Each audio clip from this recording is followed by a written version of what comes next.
Hi, I'm Jennifer Bauer. I'm an orthopedic surgeon, pediatric spine specifically at Seattle Children's, and I'm very excited to have the opportunity today to interview Dr. Laurel Blakemore.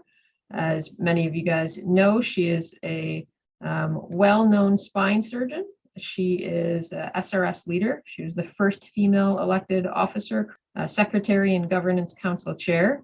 She has been a orthopedic pediatric division chief many places. She's been a Shriner's Endowed Chair, and now she's CEO of the Pediatric Specialists of Virginia. And if I counted correctly on the website, that covers 19 specialties and 117 providers.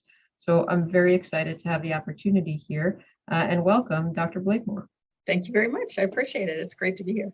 To get started, I just wanted you to start, and could you explain how you found your way specifically to spine? You know, I kind of took a crooked path in general. I think on my way to orthopedic spine surgery and the pediatric spine surgery, I knew I wanted to do something surgical, and then was kind of thinking about a couple different sort of specialties in surgery, pediatric orthopedics. When I decided on pediatric orthopedics, I wasn't sure about academics. I wasn't sure that was for me. I was thinking about doing sort of a private practice model where I was going to work back at University of Michigan, but be on faculty, but be doing some private practice general peds. And I really was a little too intimidated by spine, I think, initially. But by the time I finished my residency and had already got my fellowship, I was like, yeah, that's really the interesting, fun stuff. I mean, and similarly with early onset scoliosis, it was kind of the most challenging, had the most unanswered questions.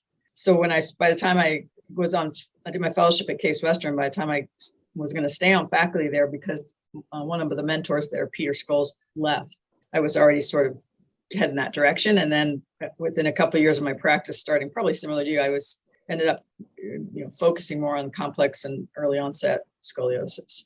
But it was a little bit it wasn't necessarily what I thought what I was going to do as a medical student, that's for sure. It's both exciting and scary to find out that what we still have unanswered questions for is the early onset. It continues to be what draws a lot of us, I think, there, and trying to answer the unknown questions. So hopefully we're getting somewhere. Yeah, I just put a talk about, kind of updated a talk on early onset, and it's almost embarrassing. On the one hand, we're trying really hard, I think, in the last 20 years to get better data. There's so much that seems very basic when you stop and ask yourself the question that we don't quite understand, like how come a lot of the spine growth is done by the time you're 10, but the chest grows, another 50% before you're done growing. I mean, why? How does that happen? We've tried to look at some of that with Dr. Eric Barnia and Rick Schrenn, and I did some studies on a big bone collection in Cleveland, just looking at how the ribs change and grow and shape, what their shape's like. But all of that's a little, just is a little bit of a black box still, including what's in the black box, which is, of course, the heart, the lungs, and all those things that we're really understanding we need to be protecting most of all, not just the shell on the outside. So we're definitely making progress, but it's challenging. And part of it's challenging because they're little kids that are going to be in their prime physically, or prime of their life, when we're like done. We're going to be long gone. So it takes a long time to see how things go. Yeah, inspiration for all of us to continue to keep searching for those answers to those questions. And I can say I've been in that basement of the Heyman Todd collection, so I know exactly what bone collection you're talking about. It's a unique opportunity there. It's really creepy and really cool at the same time. Yes. How about your pathway to leadership?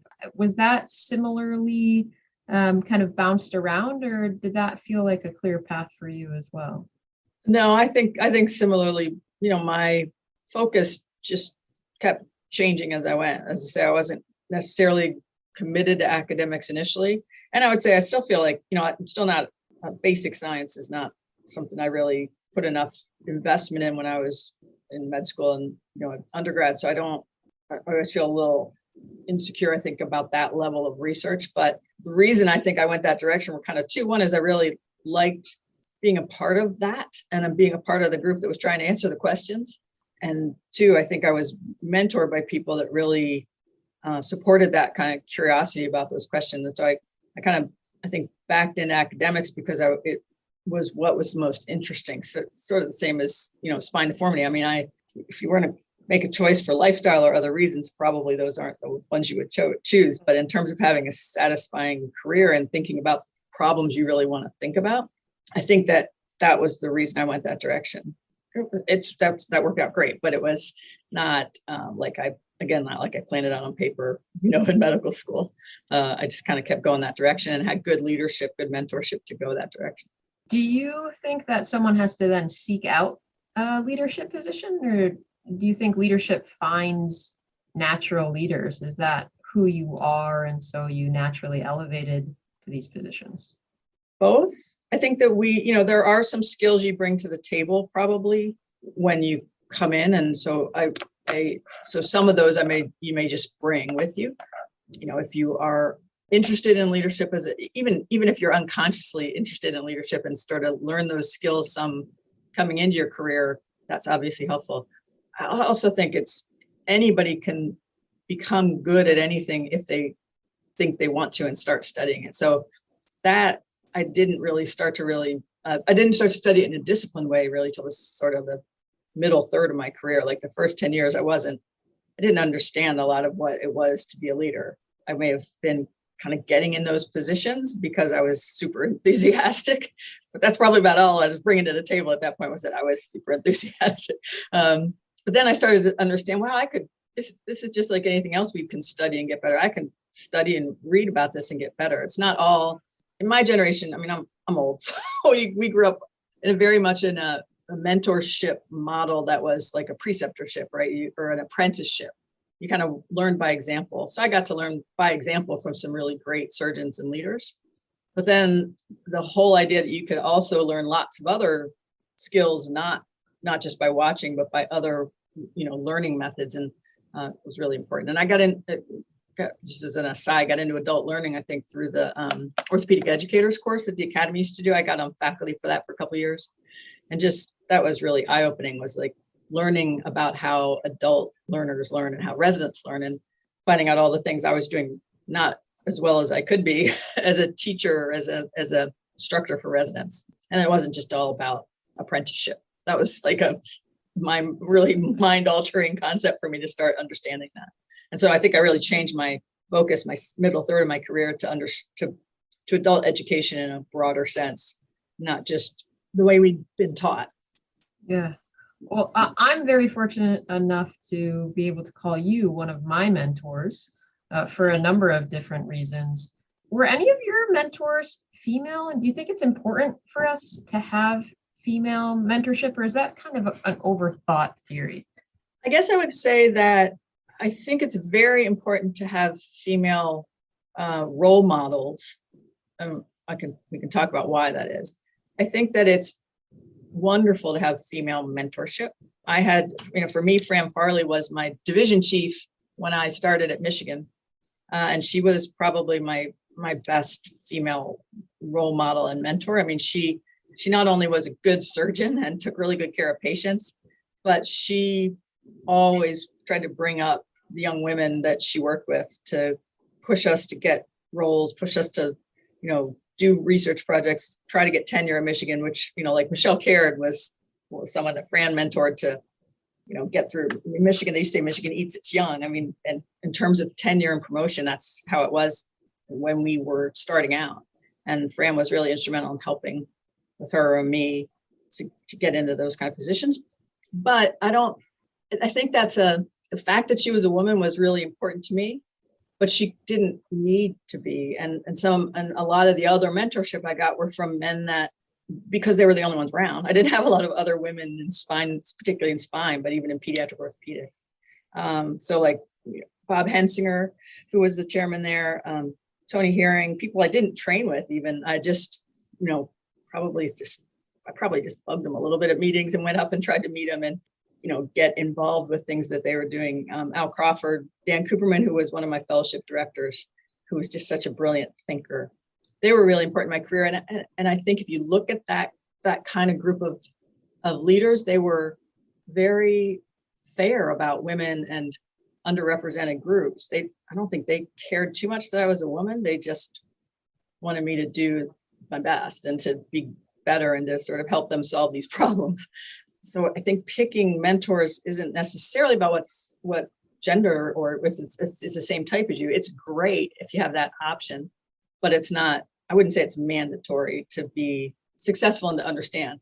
Having a woman as a role model that plays a different role a little bit, like, because when young women, whether it's a medical student or a medical assistant in your clinic, or somebody who's working nights to try to go to nursing school, when young women see a woman in some authority or being successful in leadership, really important to be able to see that and say, gosh, I could do that. And then you can extrapolate it to whatever you're doing, whether it's you or you're going to exceed me in academic spine surgery, or the MA that's going to then go be an RM because she believes that she can. I think it's really helpful to have women in visible roles. It's, the sales reps that sell the implants that we use have said, like, cornered me once at a gathering, and we're like, you're our hero. And it's not because I'm a sales, it's just because they want to see a woman succeeding and being prominent in leadership in something in the field that they're passionate about. So I think that's kind of two different, that's a long answer to a short question, but. Oh, and it's an important answer, especially because, you've been on both sides of this. You've been a mentor and a mentee.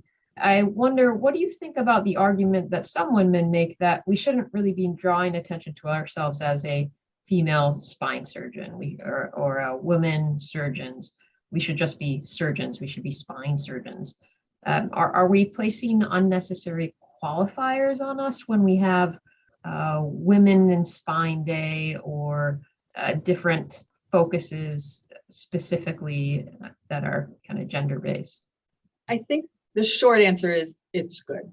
The longer answer is it's like many things, there can be a little bit of a pendulum swing sometimes. So I would say in my career, I was probably over-rotated to really being hyper aware of not hiring women, because men would literally, like older men in leadership, I won't name names, would come up and say, oh, hey, how's it going at Children's? You getting that all-girl team ready? Like, it's like, I have about 40% women on my team at Children's. It's not like I'm specifically hiring women. And so I was very aware of not looking like I was pushing that agenda. Maybe maybe that was not the right answer. Maybe I was overly, not critical, but like looking at women in those positions and saying, but I don't want to hire her because I don't want to look like that. I don't know that I did that, but I certainly was aware of feeling like that and not wanting to push myself as a woman leader per se. But in the second half of my career, I've just kind of decided, it's okay to promote in the sense that people network and promote people that are underrepresented, because it's something we need as a society, as a group of pediatric orthopedics, as spine surgeons. We need more representation of underrepresented groups. So if I think they're gonna do a good job, then I feel less, I guess, worried about the optics of hiring or promoting or getting a woman on trying to offer them up for a chair position or writing letters for them to get promoted. I think that that's all okay. I think it could be done not that well too. It's a little bit unfair, it may be unfair, but there's certainly, you can get some pushback if you make it too much about what's been unfair, although there's plenty that's been unfair, and not enough about what the important goals are. I've seen women's leadership groups done in ways that made me feel like we weren't being effective enough and really or focused enough on the goal line. But for the most part, I think it's a good thing to gain some strength and camaraderie from younger women and the other women in your field, because we have shared challenges that are unique to us, right? Unique to women, unique to underrepresented groups, and it's healthy and good to get together and talk about them and be represented as a group like that. It really helps us in a broader sense in the society. I don't mean society like, I mean SRS, for example. It really helps us to have women represented in a group, I think. And I think that's going well. I think we're doing a good job.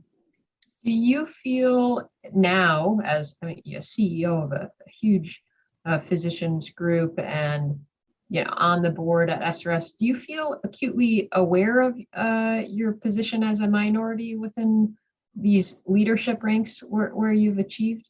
It depends on the group, I'd say. And in full disclosure, so I came off in the fall of the SRS secretary position.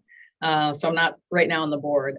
But I think in groups like that, where you're one woman in 20, or one of two women in 20 or 30, you from time to time kind of look around and go,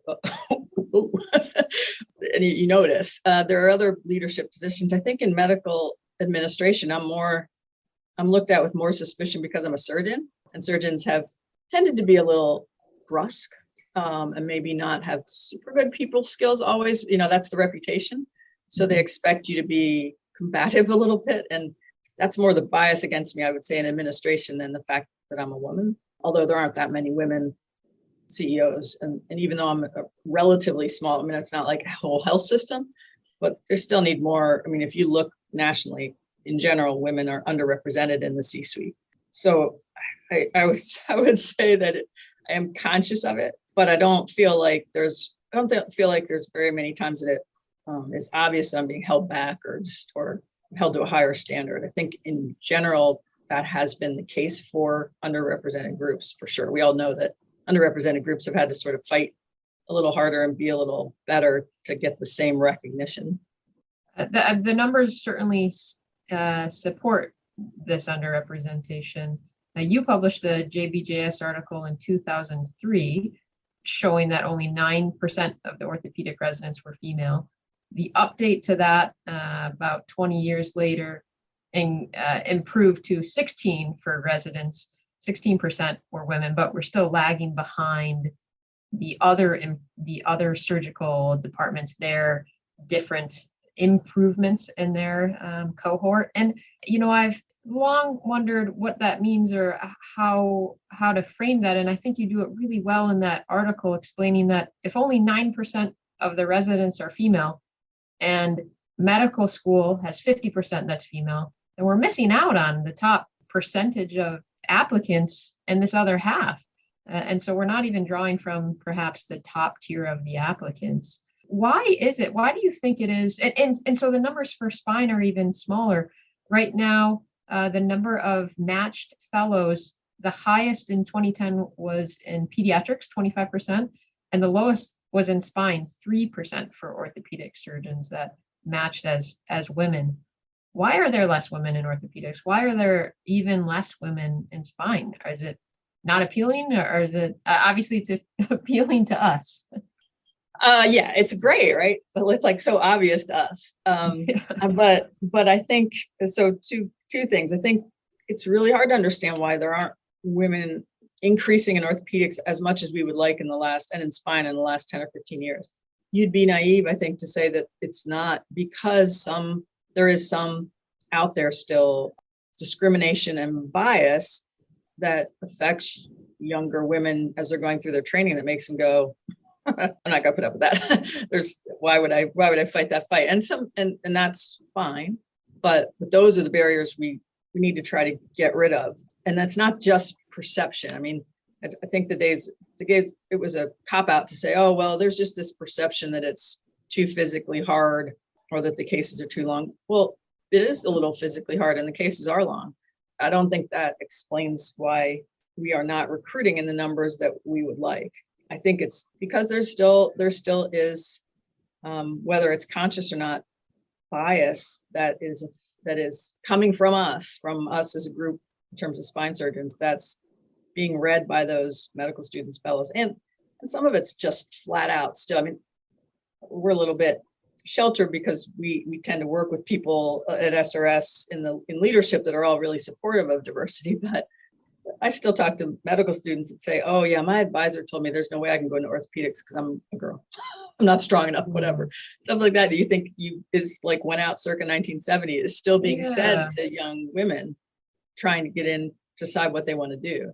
Or you can't do it because you won't be able to have a family or whatever thing that is an old wives' tale, so to speak. That's probably sexist to say, an old, something we thought died out long ago. Really, it's not hadn't died out. We just don't see it because it doesn't happen to us now that we're a little farther along, I think. What can we as women do to try to promote spine surgery to other women? Well, I think that that's a reason to be more visible. I think that if you can go and give talks and be present I go to talk to like the Medical Women's Association, which is basically medical students and pre-medical student groups that are interested. I think that some of the initiatives that we have for training young women in high school and college, which I think you've been involved with, are really great to get them involved in science and including medical sciences and surgical sciences. It's really great. It's really interesting, and they're really fun patients to take care of, and we know it.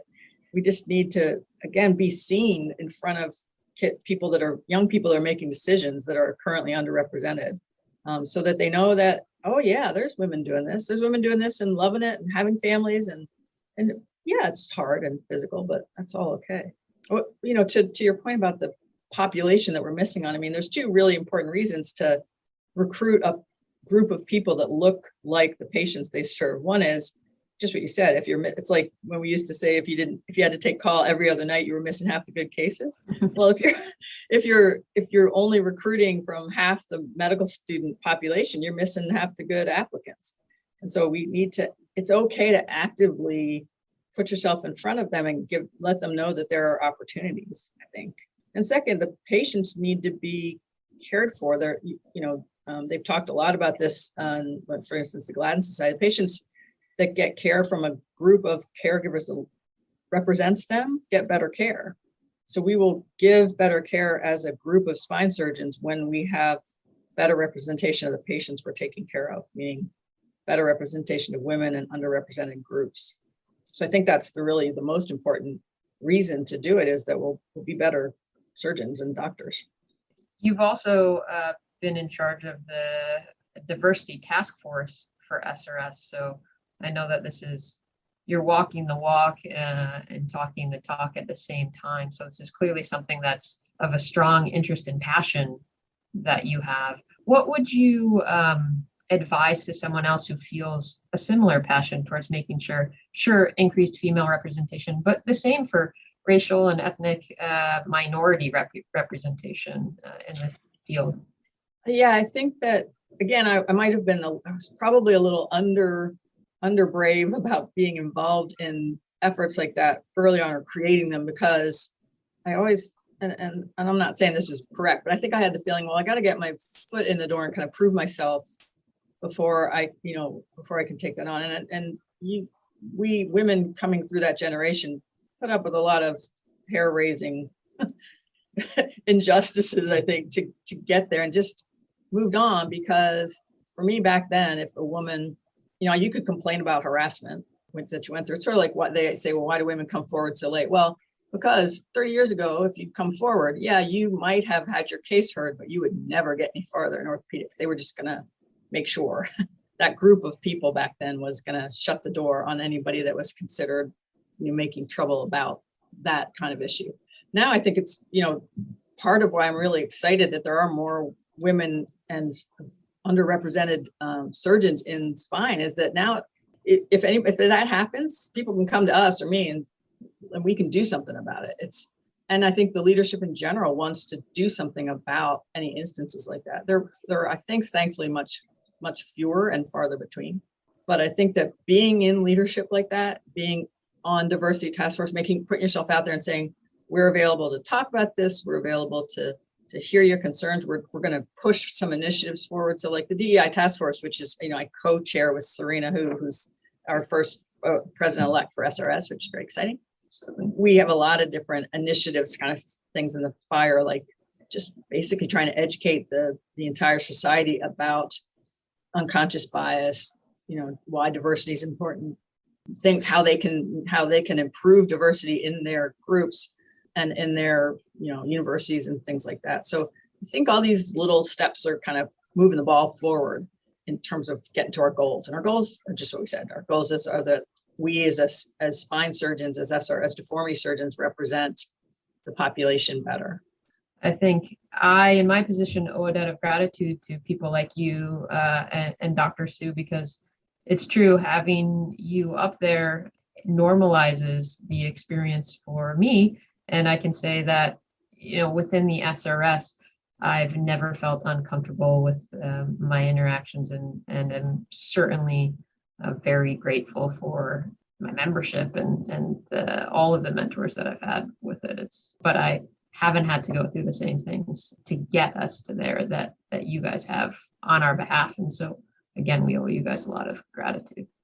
That is great. As I say, part of why we wanted to do this, a little bit of why we wanted to do leadership, I think, is so that it would be easier for the next generation to just be, taken for what they are as surgeons and doctors and leaders. There's a really great book that actually Bob Hensinger had me read as a resident called Hardball for Women.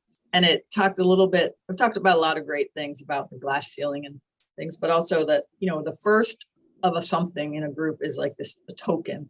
When you're a token, you really are pushing a big rock uphill. I mean, you're going to take a lot of grief getting there, but then a few more come. And then if it's sort of a minority, those people are going to be more likely be judged on their performance than the token. The token's going to be looked at like as the representation of all of their type, so if they fail or falter, it's going to be, see, we shouldn't have taken a woman or whatever. That happens less as a minority. You start to just get judged on what your skill, what your real value is.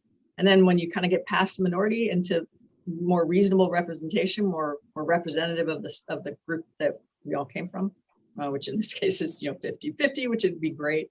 Then you're just being judged on your performance. And people no longer think about it, which I think is a little bit like in leadership in my group, because it's a pediatric group. I was a CEO. I've got a whole C-suite full of women. I've got like 2 guys that are directors, and the rest of the directors are women, because a lot of them have come up through the general pediatrics ranks. So I don't look weird as a woman. I mean, it's totally normal that there's a woman boss in that setting. And we should hopefully get to the point where when there's a woman SRS president, that's totally normal, or another underrepresented minority, a gay or transgender, or an underrepresented ethnic minority, then it should just be normal. And they shouldn't look the next year and say, we can't take this person because we just took one like that. You should just start to be judged. And that sounds a little pie in the sky, but I think you really can get to that point, but it just takes moving the needle every year and making a little progress every year. You can't just snap your fingers and have it be all the way you feel like it should be. Do you feel an extra burden being then a woman in this leadership spotlight, or have you reached the point now where that's not always at the forefront? I don't think so. I think that there's been many times that I've been considered for a role, in part because I was a woman, whether I like it or not, because I was, just like I'm sure I've gotten positions because I was not another underrepresented minority. I've also probably been considered for roles because I was a woman.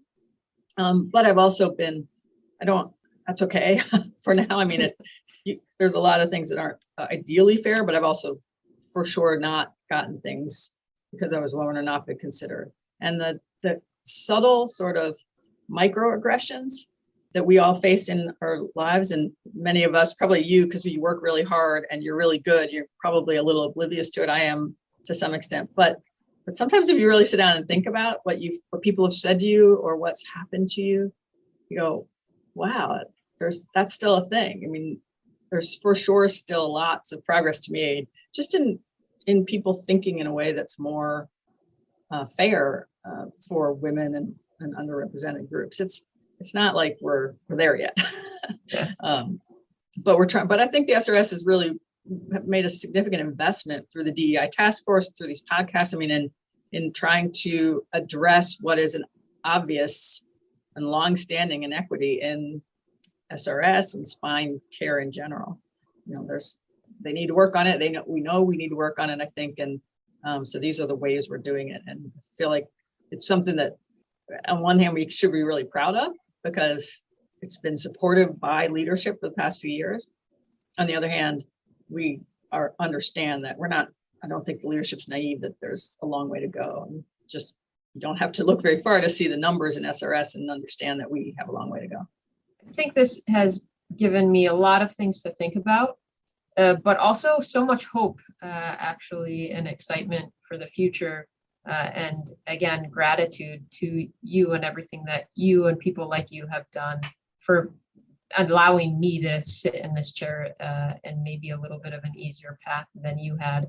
I just wanted to kind of wrap up with a two-part advice question then, so that everybody listening can get all of your sage advice here. The first one is, what advice would you give to a female trainee who might be considering spine surgery?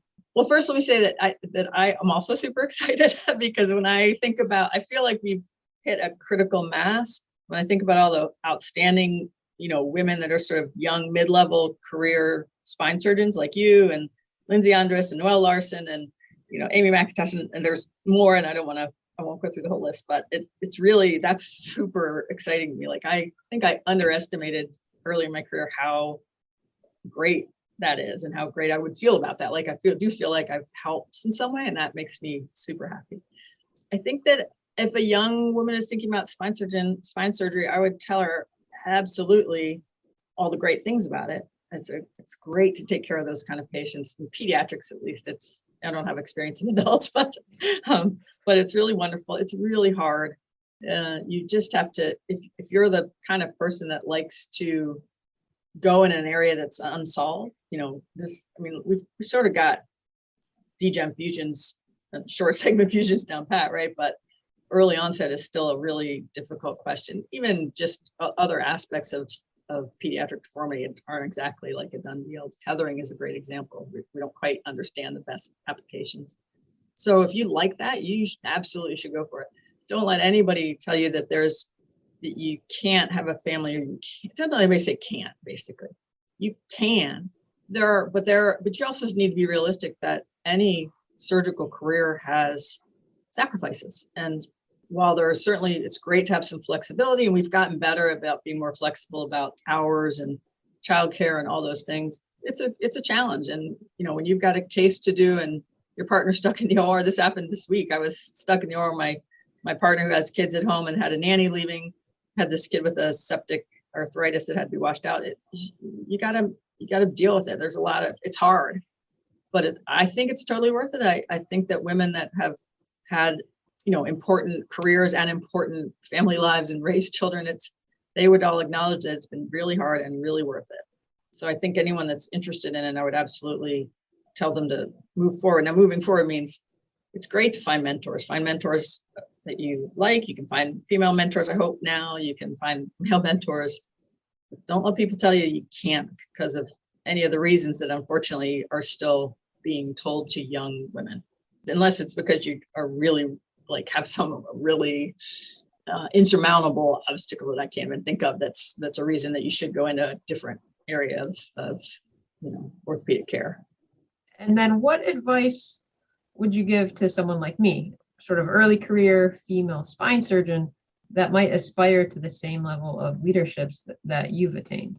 Oh, I think you guys will exceed us, my generation, and for me for sure. And I think that you're better at keeping the balls in the air a little bit. Like I think you have been really good about understanding the value of collaborative research. And I think one thing again that I probably underemphasized in my early career was how the importance of study group research or research with other people, just to increase your strength in numbers. I mean, getting involved at that level and delivering early in your career at that level gives you huge cachet to go forward. So if you can get involved with those studies, I mean, sometimes there's a little bit of a wait line, so to speak, to get into a study group where you're interested. But if you can get in and deliver on some of those bigger studies, the numbers can get pretty powerful.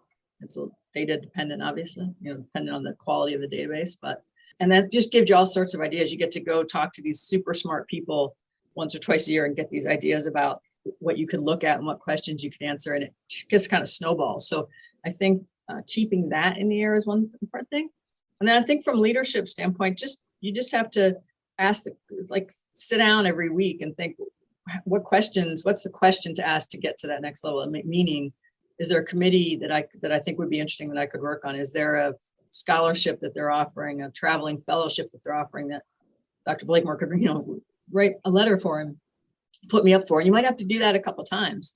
But most leaders are happy to help. I mean, they're really excited and it's an honor to have somebody as good as you ask for help to get a fellowship or to get promoted to the next level. So to just keep that going, we get so busy, especially when you're, in a super busy practice. Like you took on a huge practice and got really, really busy clinically and did massive cases early on.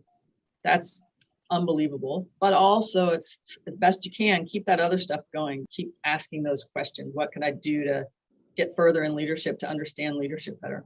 I don't think you need like a master's. I mean, there's a lot of people getting MBAs and stuff. That's all great. I don't know that you need that. And I think the last thing I would say is if you're planning your career, make sure that you have an exit strategy. My husband, who's a nurse, talks about this a lot because he left his career sort of at the peak of his career, but he had a real plan. And what you don't want to do is just sort of get pushed along, carried along with the momentum of your career, and then get to the end and go, shoot, my back hurts and I can't do an 8-hour spine anymore. What am I going to do? If you think you're interested in leadership in a broader sense, in terms of health administration or healthcare, make sure you are building those skills along the way as well. And whether that's education skills or leadership or master business skills, keep that going so that you kind of have a plan so that you've at least got the option to diversify your career at whatever point you think is appropriate, whether it's 45 or 55. But don't just kind of get carried along and swept along until you're physically it starts to get hard, but then that's all you're good at because that's all you've done. I think that's really important. And I see it happen over and over with surgeons that are getting into the sort of latter third or quarter of their career and just have to keep going because that's what they do. Yeah. Well, wonderful advice. I've really enjoyed this opportunity to talk to you more. I always enjoy my opportunities to get to talk to you more. I feel like I was able to get my own mentorship session out of this meeting, but I know everybody else who has the opportunity to listen to this will feel the same way. Thank you so much for your time that you give to us this morning to talk, but also, again, everything that you're doing to advance women in the field of orthopedics, spine, and leadership, hospital leadership in general. We're all very much looking up to you and hope to also make you proud of us someday. I'm already so proud of you guys. It's really an honor to do this. Thank you, Jen. Awesome. Thank you. The Scoliosis Research Society is a nonprofit professional organization made up of physicians and allied health personnel. Their primary focus is on providing continuing medical education for healthcare professionals and on funding and supporting research in spinal deformities. Please visit srs.org for further information.